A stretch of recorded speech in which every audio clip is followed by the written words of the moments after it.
Hello, അസ്സലാമു അലൈക്കും. അപ്പോൾ ഇന്നത്തെ ലഞ്ചിന് നമുക്കിന്ന് മുരിങ്ങയില കൊണ്ട് തോരനാക്കിയാലോ? അപ്പോൾ മുരിങ്ങ മരം ഇല്ലാത്ത വീട് അധികം ഒന്നും ഉണ്ടാവില്ല അല്ലേ? ഇല്ലാത്തവരുണ്ടെങ്കിൽ എവിടുന്നെങ്കിലും കിട്ടുകയാണെങ്കിൽ ഇതുപോലെ ഒന്ന് ട്രൈ ചെയ്ത് നോക്കണം കേട്ടോ. അപ്പോൾ വളരെ ഈസി ആയിട്ട് തന്നെ നമുക്ക് ഈ റെസിപ്പി തയ്യാറാക്കി എടുക്കാം. അപ്പോൾ എല്ലാവരും ട്രൈ ചെയ്യുന്നതായിരിക്കുമെങ്കിലും ഞാൻ ഉണ്ടാക്കുന്ന രീതി നിങ്ങളുമായിട്ടൊന്ന് ഷെയർ ചെയ്യാം. പിന്നെ എനിക്ക് ഇതുപോലത്തെ തോരനൊക്കെ ഭയങ്കര ഇഷ്ടമാണ് കേട്ടോ. നിങ്ങൾക്കും ഇതുപോലെ തോരനൊക്കെ ഭയങ്കര ഇഷ്ടമാണെന്ന് വിചാരിക്കുന്നു. അങ്ങനെ ഇഷ്ടമുള്ളവർ ഒന്ന് ഉണ്ടാക്കി നോക്കണം. അപ്പോൾ നമുക്ക് വീഡിയോയിലേക്ക് പോയാലോ? അപ്പോൾ മുരിങ്ങയൊക്കെ നന്നായിട്ട് കഴുകി വൃത്തിയാക്കി വെച്ചിട്ടുണ്ട് കേട്ടോ. ഇനി ഒരു 5 ടേബിൾ സ്പൂണോളം തേങ്ങ എടുത്തിട്ടുണ്ട്. അതൊരു മിക്സിയുടെ ജാറിലേക്ക് ഇട്ട് കൊടുത്തിട്ട് എരിവിന് ആവശ്യമായ പച്ചമുളക് ചേർത്ത് കൊടുക്കുക. ഞാനിവിടെ 2 പച്ചമുളക് എടുത്തിട്ടുള്ളൂ. അതൊന്ന് ചതച്ചെടുക്കണം. അരഞ്ഞു പോകരുത് കേട്ടോ. വെള്ളം ചേർക്കാതെ ചതച്ചെടുത്താൽ മതി. ഇനി ഒരു പാൻ ചൂടാക്കിയിട്ട് അതിലേക്ക് 2 ടേബിൾ സ്പൂണ് വെളിച്ചെണ്ണ ഒഴിച്ച് കൊടുക്കാം.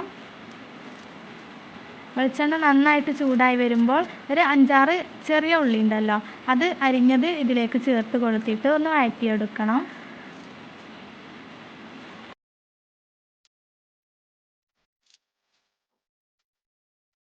ഇത്ര ആയാൽ മതി കേട്ടോ. ഇനി നമ്മൾ കഴുകി വെച്ചിട്ടുള്ള മുരിങ്ങ ഇതിലേക്ക് ചേർത്ത് കൊടുക്കാം.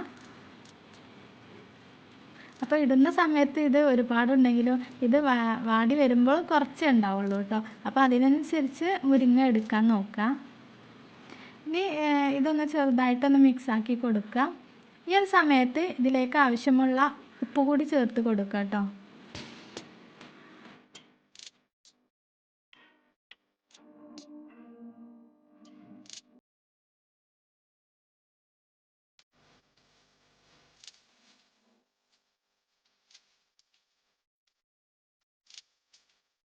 ഇനി ഇത് അടച്ച് വെച്ചിട്ട് ഒരു ലോ ഫ്ലെയിമിലിട്ട് 15 മിനിറ്റ് വേവിച്ചെടുക്കാം. അപ്പോൾ ആ 15 മിനിറ്റിന് ശേഷം തുറന്നിട്ട് ഒന്നുകൂടി ഒന്ന് മിക്സാക്കി കൊടുക്കുക കേട്ടോ. അപ്പോൾ എൻ്റെ വോയിസിൽ ചെറിയൊരു മാറ്റം ഉണ്ടാവും. ഇവിടെ ഭയങ്കര മഴയാണ് കേട്ടോ, അതുകൊണ്ടാണ്. 1/4 ടീസ്പൂൺ മഞ്ഞൾപ്പൊടിയും കൂടി ചേർത്ത് കൊടുത്തിട്ട് ഒന്നുകൂടി ഒന്ന് മിക്സാക്കി കൊടുക്കുക കേട്ടോ.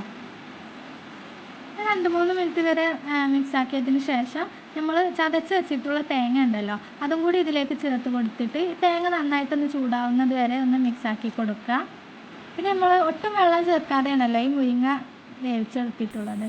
അപ്പോൾ ഇതുപോലെ ട്രൈ ചെയ്യുകയാണെങ്കിൽ നല്ലൊരു ടേസ്റ്റ് തന്നെയാണ് കേട്ടോ. എനിക്ക് ഒത്തിരി ഇഷ്ടമായി. അപ്പോൾ വെള്ളം ചേർത്തുകൊണ്ട് വെക്കുന്നവരും ഉണ്ട്, തേങ്ങയൊക്കെ അരച്ചിട്ട് ആ ഒരു വെള്ളത്തിൽ വേവിച്ചെടുക്കുന്നവരും ഉണ്ട്. അപ്പോൾ ഞാനുണ്ടാക്കുന്ന രീതി ഇങ്ങനെയാണ് കേട്ടോ. പിന്നെ ഇത് മുരിങ്ങ ആകുമ്പോൾ കുറച്ച് കയ്പ്പൊക്കെ ഉണ്ടാവുമല്ലോ, ഇങ്ങനെ നന്നായിട്ട് മിക്സ് ആക്കുമ്പോൾ ആ ഒരു കയ്പ്പൊന്നും ഈ ഒരു തോരനില്ല കേട്ടോ. അപ്പോൾ ഇത്രയേ ഉള്ളൂ, നമ്മുടെ ടേസ്റ്റി ആയിട്ടുള്ള മുരിങ്ങാത്തോരൻ റെഡി ആയിട്ടുണ്ട്. അപ്പോൾ വേഗം പോയി എല്ലാവരും ഒന്ന് ട്രൈ ചെയ്ത് നോക്കിക്കോളൂ. ഇനി അടുത്തൊരു പുതിയ വീഡിയോയുമായി കാണുന്നതുവരേക്കും അസ്സലാമു അലൈക്കും.